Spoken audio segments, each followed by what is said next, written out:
हरि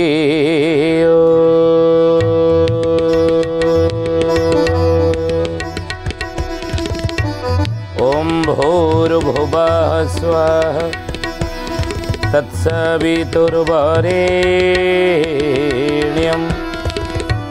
भर्गो देवस्य धीमहि धियो यो नः प्रचोदयात्।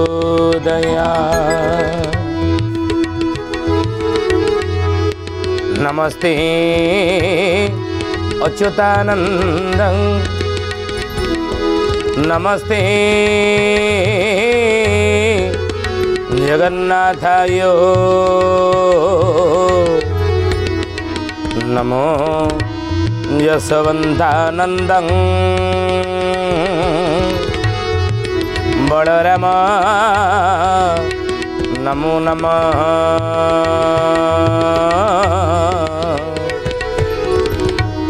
बलराम नमो नमः।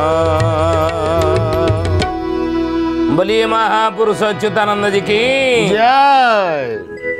श्रद्धेयानी ज्ञानी गुणी मंडली आज मालिका वचन को आपण मानक स्वागत जनाऊँ। आज मालिका वचन रे आम आलोचना करिया जाऊँचे महापुरुष अच्युतानंदर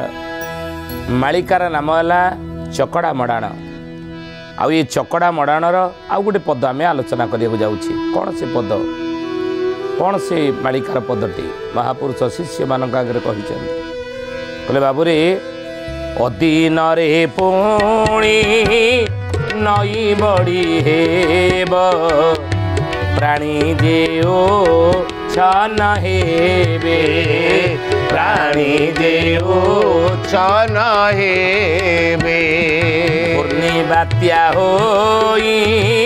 हे बछार खार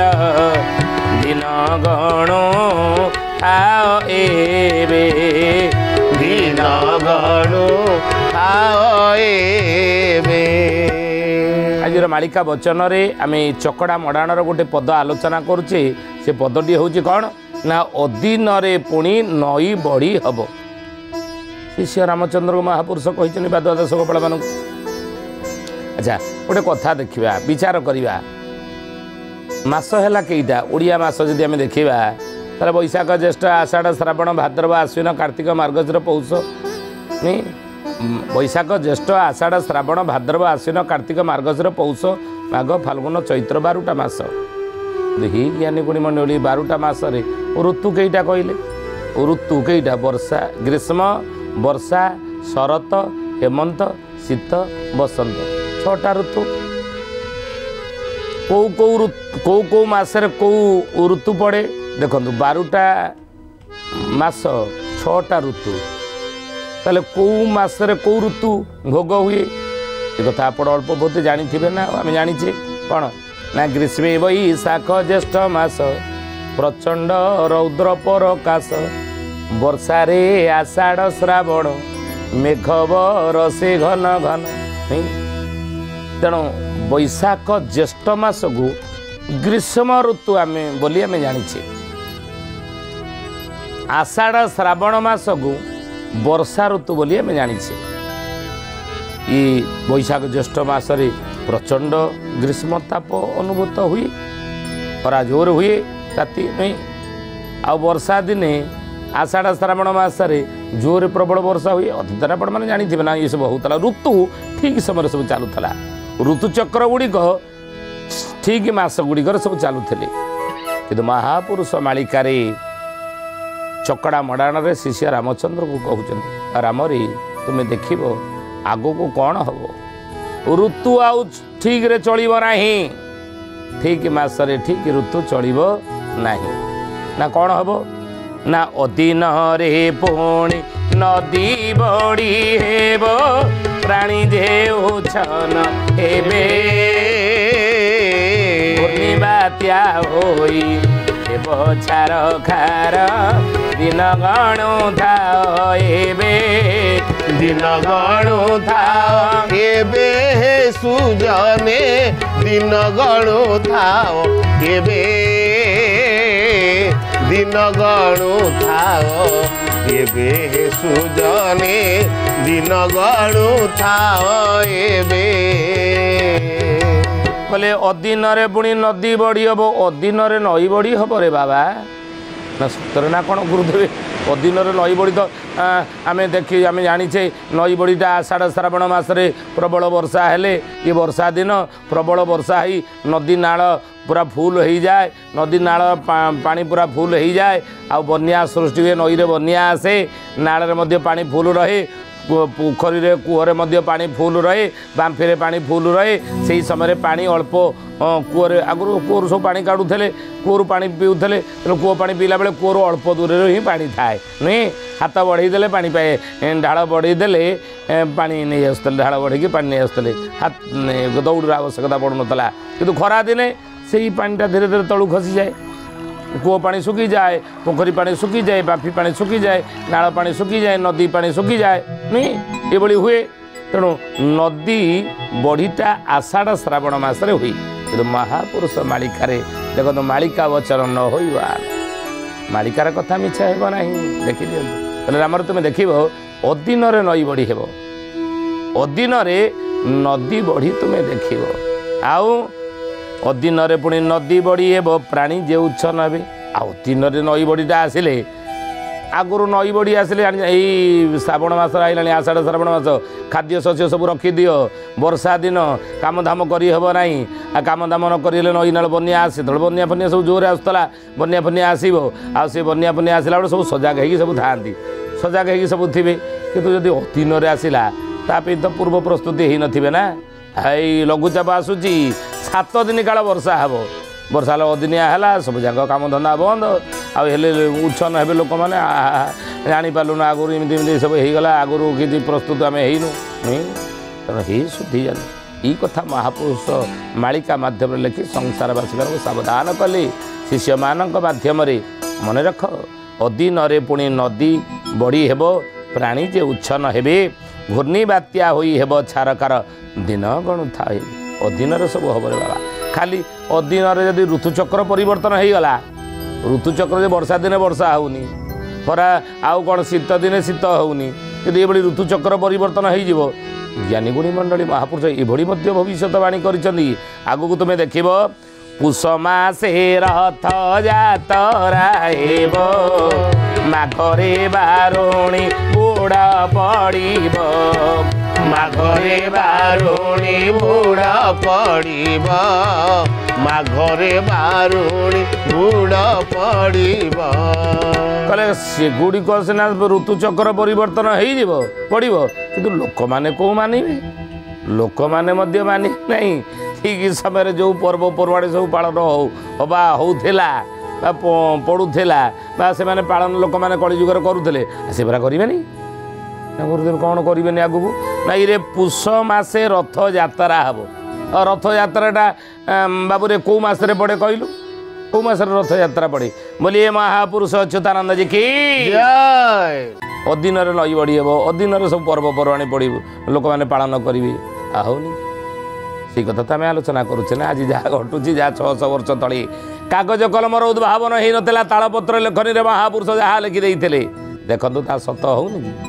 कहले पुष मसे रथ यात्रा हेब रामर देखू रथ यात्राटा हुए केबे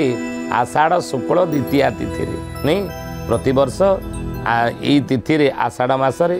आषाढ़ शुक्ल पक्ष द्वितीया तिथि रथ यात्रा पड़े से क्षेत्र पर्वटा रथ यात्रा घोष यात्रा दशावतार यात्रा ये पालन हुए श्रीक्षेत्र पालन हुए सारा विश्व जिते जगन्नाथ मंदिर रही जो रथ यात्रा प्रति वर्ष हो से यही मसरे होना यही मसर होना आषाढ़ शुक्ल द्वितीया तिथि कि महापुरुष देखो मालिका वचन नहीवान लिखिंट अदिन रथ यात्रा हम अदिन पुष मसे रथ यात्रा हम पुष मस रथ यात्रा करी आषाढ़ मास पुष मस लोक मैंने करेंगे आई बड़ी भी जहाँ लिखिले कौन सत है कि चकड़ा मड़ान महापुरुष कहले पृष्ठा 102 पृष्ठारे कौन लिखिले कहले अदिन रे पुणी रथ यात्रा हेब आश्विन मास रे जान आश्विन मासरे जान हे सुजने आश्विन मासरे जान पते मुखा नदी कालिया घाई रे होइब प्रकांड रण शुण सुजने गुणी बेल काल आसी लानी हे शुण सुजने गुणी किए मानुच ये विधि विधान को आजिकल संसार किए मानिया को राजी अच्छी जो विज्ञान जाकि चंद्रपृष्ठ में पहुँची आ घर तैयारी कर रहीबार स्वप्न देखला ये गोटे प्रथा परंपरा सेमती रही ना आउ कौन नीति नियम सब जिनस आम करुचे ना ना नीति नियम समाज में चलुना नीति नियम पर्वपर्वाणी पालन करूना महापुरुष एभली लिखिं 600 वर्ष तले रामचंद्र को धनरे तुम देखू अदिन पुणी रथयात्रा आश्विन मसरे जान आषाढ़ मसरे हवा कथा आश्विन मसरे लोक मैंने करेंगे अनेक संप्रदाय माने अनेक लोक मैंने विज्ञान मिछ दुआही दे आध्यात्म को खेल घर बोली भावी महाप्रभु को खेल घर भावी कौन करी अदिन रथयात्रा करी अधीन रथयात्रा खाली कसेति आउरी परा लिखिं महापुरुष ना बैशाखे कोड़ी आसीब माड़ी ज्येष्ठरे मानव घर जे छाड़ी ज्येष्ठरे मानव घर जे छाड़ी ज्येष्ठरे मानव घर जे छाड़ी आषाढ़े घर पोड़ी होइब श्रावण रे जल नियंट भाव श्रावण रे जल नियंट भाव आषाढ़ मासे पोड़ुथिब घर शस्य श्रावणे नंटिब नीर शस्य श्रावणे नंटिब नीर शस्य श्रावणे नंटिब नीर निरेख हेबे जेबे चाषी कोड़ा निश्चय जानिब आसिला बेला ଆଉ ନିଶ୍ଚୟ ଜାଣିବ ଆସିଲା ବେଳ एते कथा होइले जान कଳି शेष बोली निश्चय प्रमाण कଳି शेष बोली निश्चय प्रमाण कଳି शेष बोली निश्चय प्रमाण महापुरुष लिखिले कहले बैशाखे कुहुड़ी आसीब माड़ी बैशाख मासरे कुहुड़ी माड़ी आसीब बैशाख मासरे कौन कुहुड़ी आसे कि ना तेणु अदिनिया कुहुड़ी सब माड़ी आसीब आप देखिए हूँ अदिनिया कुहुड़ी माड़ी आसिले ऋतुकालीन फल फल ना जो ऋतुरे जो फल फलिया कथा आंब हो पणस हो पिजुड़ी हो सपुरी हो जो पनीपरिया हो जो ऋतुरे जो पनीपरिया जो फलमूल सब फलिया कथा ता फल ना कारण ऋतुचक्र परिवर्तन हो परा अदिन कुहुड़ी माड़ी आसो बैशाख मसरे ज्येष्ठरे मानव घर जे छाड़ी आषाढ़े घर पोड़ी होइब आषाढ़ मसरे वर्षा जोर हो तो आगुरी चाल घर थिला गाँ गाँव में आप देखुवे अनेक वर्ष तले जब 50 वर्ष तलू चली जा चाल घर मान प्रबल था गाँ गंडारे से घर पोड़ी अनेक जगार देखा जाऊला न घर पोड़र भय था ग्रीष्म बैशाख मसरे ज्येष्ठ मसरे ग्रीष्म ताप जो से निआ टे लगले घर जलूला किंतु आज देखो कोठा घर चारिड़े हो गला आउ तो घर पोड़ीर संभावना ना कि महापुरुष लिखिले आषाढ़ मासे पोड़ुव घर आषाढ़ मासरे घर पोड़ी देख कारण ऋतुचक्र परिवर्तन हो वर्षा हेब ना श्रावण रे जल नियंट भाव आउ शस्य श्रावणे न अंटिब नीर श्रावण मासरे शस्य को नीर कले पानी अंटिब ना चाषी मैंने जी शस्य को पानी लोड़ुवे आवश्यक करुवे से शस्य को पानी अंटिब ना कहीं वर्षा हेनी आरेख हेबे जेबे चाषी कूल माने निरेख हे वर्षा को चाहिए रही महापुरुष लिखिले निश्चय जानिब आसिला बेल जानिब से बेल काल दुर्दिन आसबार समय आसीगला बोली बुझे अर्थ खाद्य संकट देखादेव अनाहार पड़ो संसारे से ना कार्तिक रे आस्वती जे घोटीब ମାର୍ଗଶିରେ ନାଡ଼ି ଦୃଶ୍ୟ ନ ହେବ ଦୃଶ୍ୟ ନ ହେବ ହେ ଦୃଶ୍ୟ ନ ହେବ ଦୃଶ୍ୟ ନ ହେବ ହେ ଦୃଶ୍ୟ ନ ହେବ ବୋଲେ କାର୍ତ୍ତିକରେ ଆଶ୍ୱସ୍ତି ଯିଏ ଘଟିବ ମାର୍ଗଶିରେ ନାଡ଼ି ଦୃଶ୍ୟ ନ ହେବ ଏସବୁ ଋତୁଚକ୍ର ପରିବର୍ତ୍ତନ ହେଇଯିବ ଆଉ ସେଇ ଋତୁଚକ୍ରରେ ଯାହା ଯାହା ଘଟିବା କଥା ତାହା ସଂସାରେ ଘଟିବ ନାହିଁ।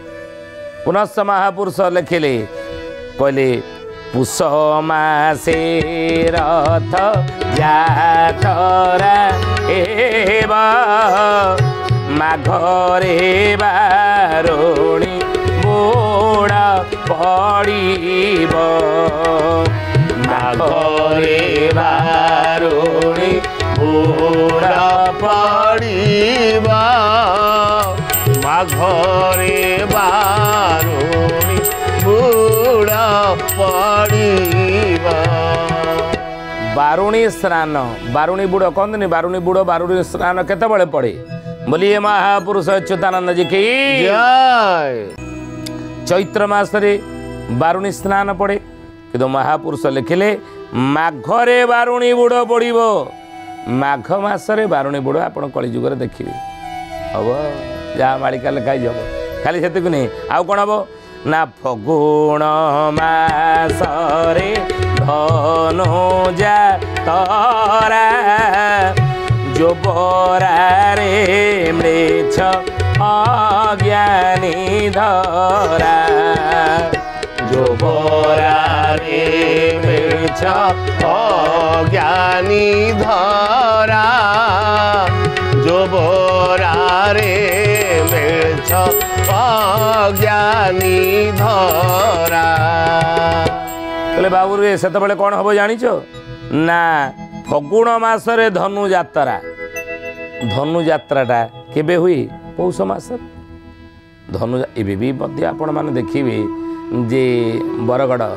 ଧନୁଯାତ୍ରା ପାଇଁ ପ୍ରସିଦ୍ଧ ନୁହେଁ ତେଣୁ ମହାପୁରୁଷ ଏଇ ଧନୁଯାତ୍ରାଟା କେଉଁ ମାସରେ ପଡ଼େ ପୁଷ ମାସରେ ବା ପୌଷ ମାସରେ ପଡ଼େ କିନ୍ତୁ ମହାପୁରୁଷ ମାଳିକାରେ ଭବିଷ୍ୟତବାଣୀ କଲେ ରାମରେ ସବୁ ଅଧୀନରେ ପରାହବ କଳିଯୁଗରେ ଋତୁଚକ୍ର ଅଧୀନରେ ଋତୁମାନେ ଚାଲିବେ ଆଉ ସେଭଳି ପର୍ବପର୍ବାଣି ମଧ୍ୟ ଅଧୀନରେ ପାଳନ ଲୋକମାନେ କରିବେ ଅର୍ଥ ଫଗୁଣ ମାସରେ ଧନୁଯାତ୍ରା ଫାଲ୍ଗୁନ ମାସରେ ଧନୁଯାତ୍ରା କଳିଯୁଗରେ ଲୋକମାନେ ପାଳିବେ ଏ ପର୍ବଟିକୁ ଫାଲ୍ଗୁନ ମାସରେ ପାଳିବେ ଫଗୁଣ ମାସରେ ଯୋବରାରେ ମ୍ଳେଚ୍ଛ ଅଜ୍ଞାନୀ ଧରା ଆଉ ସେହି ସମୟରେ ଯୋବରା ଘାଟରେ ମ୍ଳେଚ୍ଛ ମାନେ ଅଜ୍ଞାନୀ ମାନେ ଧରା ହେବେ ପରୀକ୍ଷା ହେବ ଆମେ ଆଗରୁ ତ ଆଲୋଚନା କରିଛୁ ପୁନଶ୍ଚ ମହାପୁରୁଷ କହିଲେ ଚୈତ୍ର ମାସରେ ବଢ଼ିବ ନାଇ ଝଟା ହେବ ବୃକ୍ଷ ପତ୍ର ନଥାଇ ଝଟା ହେବ ବୃକ୍ଷ ପତ୍ର ନଥାଇ ଝଟା ହେବ ବୃକ୍ଷ ପତ୍ର ନଥାଇ ଚୈତ୍ର ମାସରେ ବଢ଼ିବ ନଈ ଝଟା ହେବ ବୃକ୍ଷ ପତ୍ର ନଥାଇ ବୃକ୍ଷ ଗୁଡ଼ିକ ଝଟା ହେଇଯିବ ପତ୍ର ରହିବ ନାହିଁ ଏ କଥା ମହାପୁରୁଷ ଲେଖିଛନ୍ତି ଫଳିବ ନାହିଁ ବୃକ୍ଷମାନେ ପଲ୍ଲବିତ ହେବେ ନାହିଁ ଠିକ୍ ସମୟରେ ବୁଝିଲେ ଆଉ ମହାପୁରୁଷ ହେଲେ ଅଦିନରେ ସବୁ ପର୍ବପର୍ବାଣି ଏଗୁଡ଼ିକ ସବୁ ଚାଲିବ ଶିଷ୍ୟ ରାମଚନ୍ଦ୍ର ପଚାରିଲେ ଗୁରୁଦେବ ଯଦି ଅଦିନରେ ରଥଯାତ୍ରା ହେଲା ତାହେଲେ କ'ଣ ପରିସ୍ଥିତି ସଂସାରରେ ଦେଖାଦେବ ନା ମନେ ରଖ ବାବୁରେ 22 ପାବଛ ଦେହ ଲହୁ ବହୁ ଥିବ ବାବୁ ଲହୁ ବହୁ ଥିବ 12 ବାଟି କିଲା ପରେ ଘୋର ଯୁଦ୍ଧ ହେବ ବାବୁ ଘୋର ଯୁଦ୍ଧ ହେବ 22 ପାବଛ ଦେହୁ ଲହୁ ବହୁଥିବ ଅଧୀନରେ ଯଦି ରଥଯାତ୍ରା ହେବ ୟାକୁ ଯଦି ବନ୍ଦ ନ କଲେ ଅଧୀନରେ ସବୁ ରଥଯାତ୍ରା ହେବ ୟାକୁ ଯଦି ସଂସାର ଲୋକ କେହି ବନ୍ଦ ନ କରିବେ ତାହେଲେ କ'ଣ ହେବ ମୋର 22 ପାବଛ ଦେହୁ ଲହୁ ବହୁଥିବ ଏଭଳି ଅଘଟଣ ତୁମେ ଶ୍ରୀକ୍ଷେତ୍ର ଦେଖିବ 12 ବାଟି କିଲା ପରେ ଘୋର ଯୁଦ୍ଧ ହେବ 12 ବାଟି କିଲା କଟକ ଘୋର ଯୁଦ୍ଧ ଯେତେବେଳେ ଲାଗିବ ନା ଦୁଷ୍ଟଙ୍କ ମୁଖେ ଚୁମ୍ବନ ଦେଉ ଅଛି କଳିବା ବୋଧେ ଦେଉଆଛି କଳି ତିନି ଦିନ ବାକି ଅଛି ବାଛି ନେବ କାଳିବା ବୋବା ବାଛି ନେବ କାଳି ଦୁଷ୍ଟଙ୍କ ମୁଖେ ଚୁମ୍ବନ ଦେଉଅଛି କଳି ତିନି ଦିନ ବାକି ଅଛି ବାଛି ନେବ କାଳି। ଏ ସମୟରେ ଲଣ୍ଡା ଦେଉଳରେ ଅବଡ଼ା ହୋଇବ ସାରଳା ମଣ୍ଡଳ ଠାରେ ଚମକି ଚିଡ଼ିକି ପଡ଼ିବ ଥୟ ନ ରହିବ ସହର ଗ୍ରାମ ସଂସାର। କହିଲେ ସେତେବେଳେ ଲଣ୍ଡା ଦେଉଳ ସାରଳା ମଣ୍ଡଳ ଅଛି ସେଇଠି ମହାପୁରୁଷ କହିଲେ ଅବଡ଼ା ମୋର ରନ୍ଧା ହେଉଥିବ। ଏବେ ଦେଖିବ ଏସବୁ ଘଟଣା ଜ୍ଞାନୀଗୁଣୀ ମଣ୍ଡଳୀ ଶ୍ରଦ୍ଧେୟାନୀ ଚକଡ଼ା ମଡ଼ାଣର ଏ ପଦଟି ଆମେ ଆଲୋଚନା କଲେ ଅଦିନରେ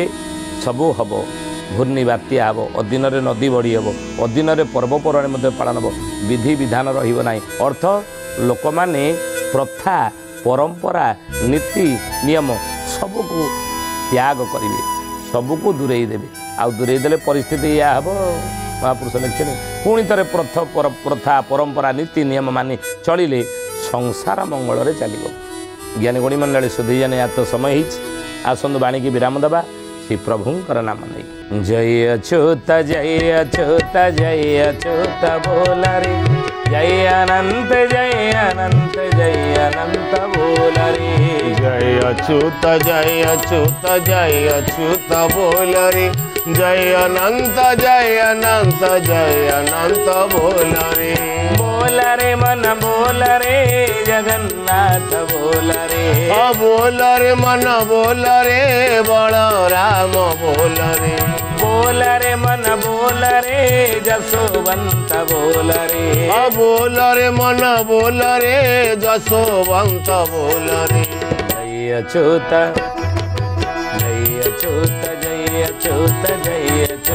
बोल रे जय अनंत बोल रे जय अच्युत बोल रे जय अनंत बोल रे। सुधीजानी ज्ञानी गुड़ी मंडली आज आसतु बाणी के ठारे विराम देवा पुणी आसंता अध्याय भेट होगा रहुचु हरिओम शांति शांति शांति सर्वारिष्ट सुशांति भवतु।